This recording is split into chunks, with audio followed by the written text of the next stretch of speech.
Most men misunderstand tests. They think a test is a challenge, a trap, something to outsmart. But it isn't. A test is a diagnostic, and it measures one thing: how a man holds himself when pressure enters the room.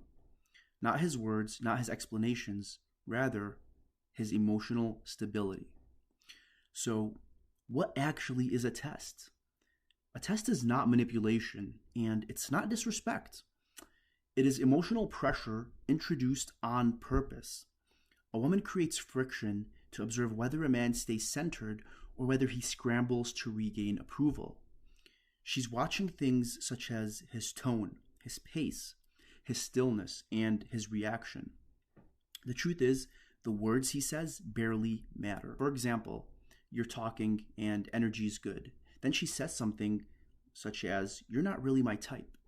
And this isn't rejection, it's pressure. If you explain yourself, you fail. If you ask why, you fail. A disciplined man simply says, "Fair enough," and continues the interaction normally. There's no pause, no tension, no self-correction. That response ends the test immediately. So, what is the core question being asked?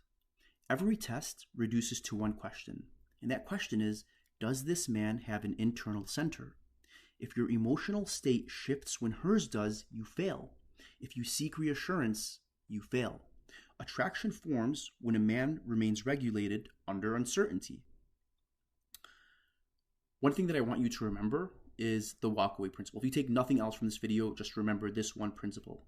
The man with leverage is the man who can leave, not as a threat, not out loud, but internally. If you fear losing her, you will fail every test. As a general rule of thumb, if you're afraid to lose her, my friend, you already have. If you are complete without her, the tests lose their power. Now, this isn't arrogance, rather it's self-respect.